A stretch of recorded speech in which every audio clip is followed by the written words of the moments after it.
watching this right now. Stop chanting my name. Stop chanting for Don't chant my name because you're distracting me. I don't need you to shine. I am a superstar, and I have my own light. I shine on my own freaking light.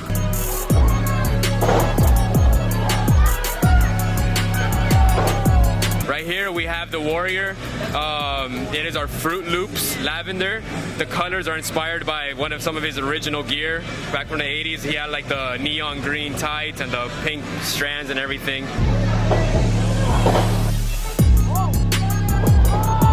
Are you prepared to give up strawberry cheesecake for that amount of time that you're going to be bodybuilding? You know what? I honestly, I want to say yes, but I feel like I might be lying to myself.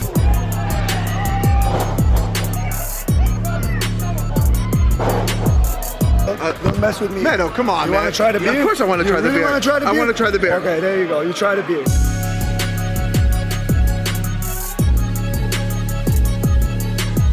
Welcome back to another interview here on Tone Entertainment. Today we're at CCW, Bash at the Brew in Hialeah, Florida, and I'm joined by Tonē Bennett. How you doing, Tony? Doing good, feeling good, glad to be here. Yeah, man, it's so nice to have somebody on the show that not only has the same name as me, but it's toned in entertainment, and if anybody's toned here, it's Tonē Bennett. Hey, coming in at 12% body fat, you know. Not easy. It's not easy. It's not easy. What is the secret to keeping 12% body fat? Martinis. Where's the martinis? We're here at the brewery, right? Yeah, I actually want one. I'm gonna try to find one later. Okay. I'm gonna try to find one. It's a mission. I'm gonna make it a mission. That is your signature when you come out to the ring. It is. On the martini. What is your favorite martini? There's a strawberry cheesecake martini. Where the heck am I getting that at? You gotta come to Jersey. Come to Jersey. A lot of amazing bartenders up there. They all make it differently, but every single one is good. Okay. I'm coming to New York City in 3 weeks, actually. Okay. You know what? There's actually a place in New York. It's in Hell's Kitchen. Okay. I'll definitely get you that name. I got to look it up. It's definitely out there, though. Okay, so a strawberry cheesecake martini. So good. Oh, man. You had me at cheesecake. Oh, my favorite food. It's your favorite food, too? Mm-hmm. How many pieces of cheesecake are you knocking back on a regular? Because it doesn't look like you're having too many pieces of cheesecake there, my friend. I want to say 2, probably more in a sitting, but I'm also lactose intolerant, so you know it doesn't help. It's one of those things where I know I shouldn't do it, but I still do.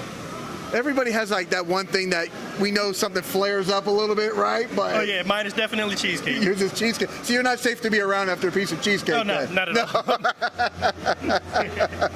Now tonight we're here in Hialeah, Florida, CCW. You were down here last night, I think, wrestling for CCW as well. Yes, I was. Okay, you're here tonight wrestling Mr. 954, Chris Farrow. What does Chris Farrow have in store for him?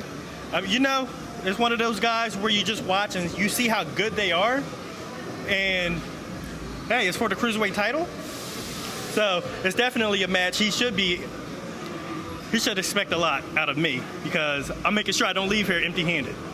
Now, not to give too many secrets away, but Chris Farrow was just knocking down some McDonald's right before I saw him here. So I don't know, maybe he's not taking the match as serious as maybe he should, going up against an opponent like Tonē Bennett. Hey. I mean, you got to fuel your body somehow. Okay. He has McDonald's, I have Martinis. Okay. So everybody has like the secret to their success then. Yeah, we all have to have one. Okay, I have to ask you about the hair, okay? Because before you were rocking the high top. Yeah. I'm a fan of like the 80s and the 90s, okay? Same. Why not the high top anymore? You know, it was time for a change. It was time for a transition. Just evolving my character, evolving who I am as a person. So decided to add the braids, and you know the high top can always come back, you know, so don't count on this too long. The high top will return. It's just a matter of when. Okay, now you said you're an 80s or a 90s guy. Yeah. What is one thing that you missed from that time period that's kind of gone and wish would make maybe a comeback? A Game Boy Color. Okay. Good. Just because when the batteries run out, when the batteries die, you have no choice but to go and play outside.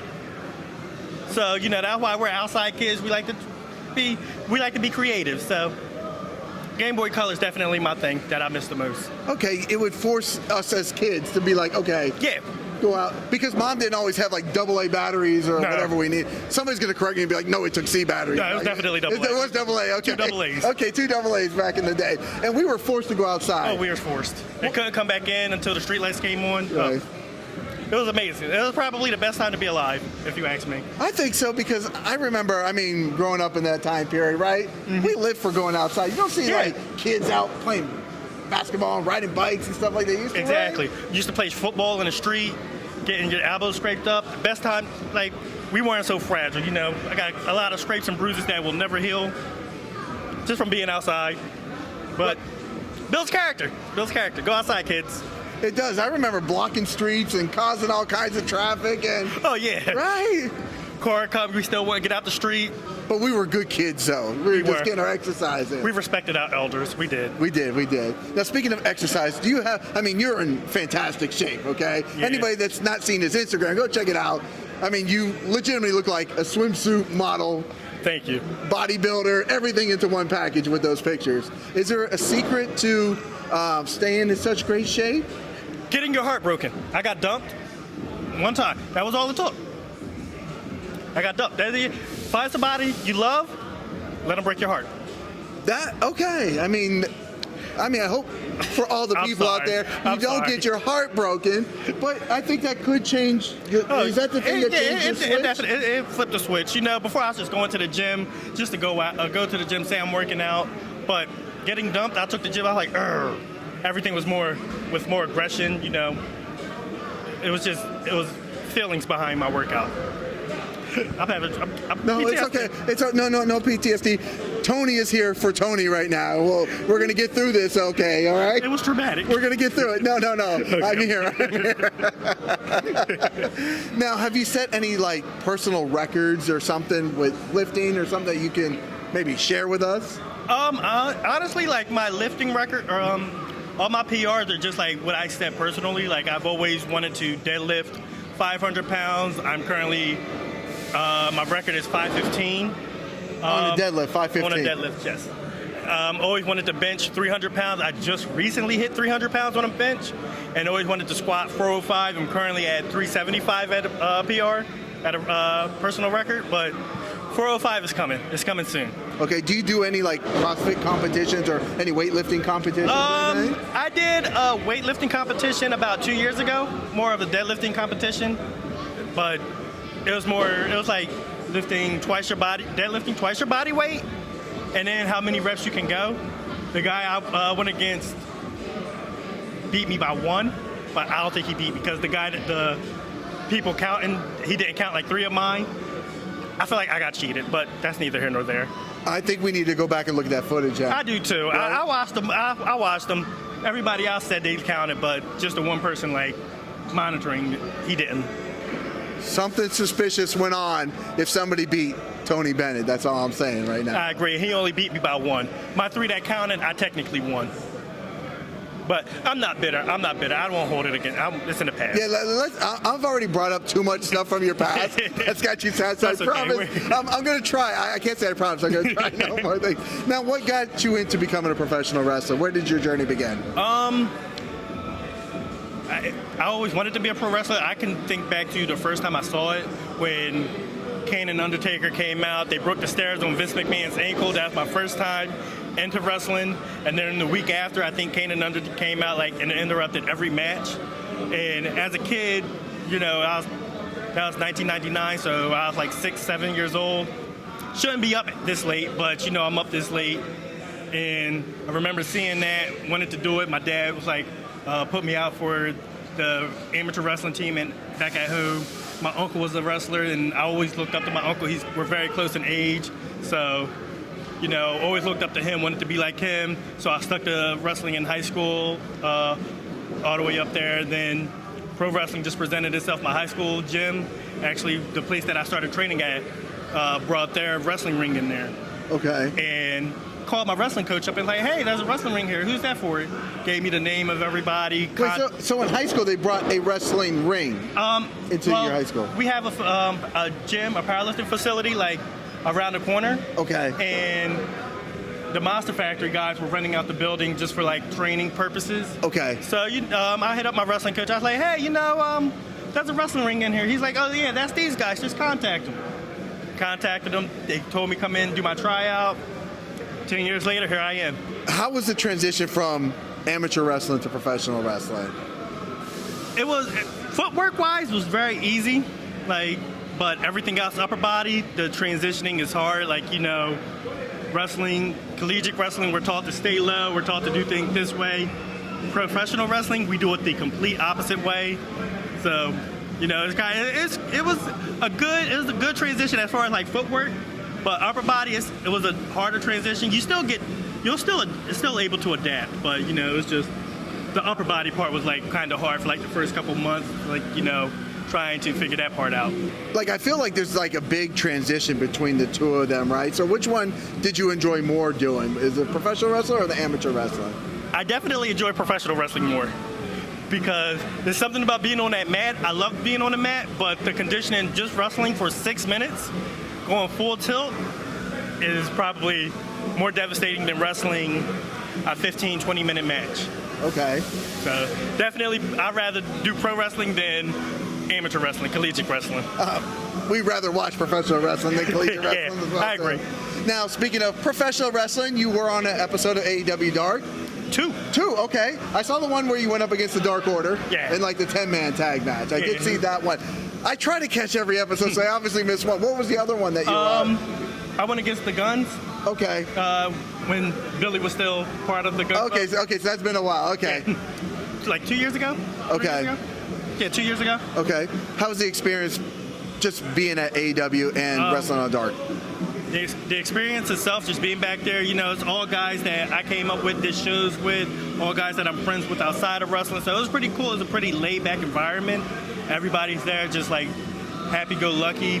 Everybody's more welcoming, so to speak. And they're all looking out for each other. I haven't had a bad experience my few times I've been back there. What would you say is the biggest lesson that you've learned doing professional wrestling? Follow your gut and don't listen to anyone else. I feel like that's probably the one thing I learned. I had a lot more success following my gut and listening to myself as opposed to taking others' advice. And I feel like for me personally, that actually made me a better person, better wrestler, because I'm able to learn from my own mistakes, from my own misfortunes, so to speak. I haven't had that many, but the few misfortunes that I did have, based upon listening to others, probably wouldn't have happened had I followed my gut and everything like that.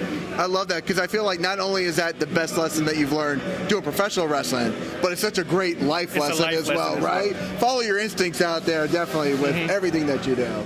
Yeah. You'll be surprised that voice in the back of your head is never wrong. I never listened to it, or I just started listening to it. Before I never did.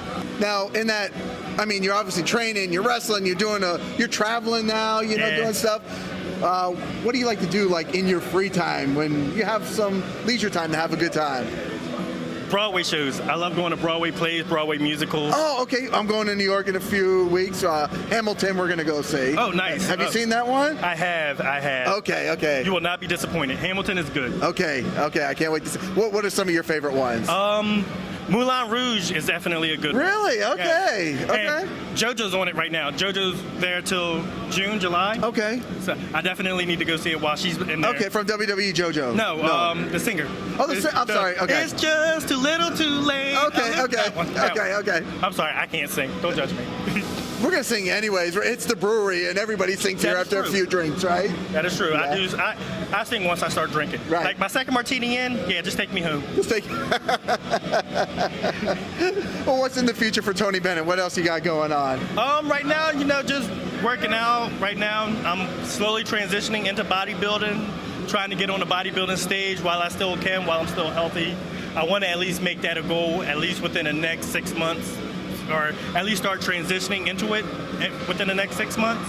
But other than that, still striving for a contract somewhere, or at least more traveling, getting my name out there. Now, I know I've had a few friends that have done bodybuilding, and they said that it was pretty much, it sucked, diet, right? And everything, you have to eat macros and everything. Are you prepared to give up strawberry cheesecake for that amount of time that you're going to be bodybuilding?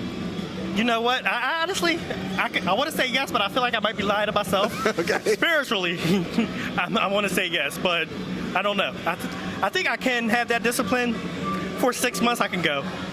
But like by month 8, No. I might need to cave. I might need to cave in. I might need that cheesecake. Well, if you need a support person during your journey, you let me know. I'll take all the bad stuff off the plate for you, and I will help you reach your goal. I will need that. Right. I will need that. But yeah, honestly, I'm really looking forward to it. Like, I know it's a lot of discipline. So.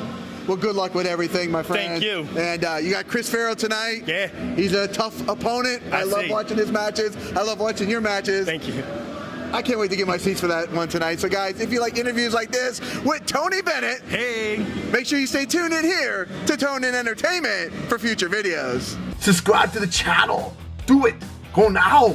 Do it now.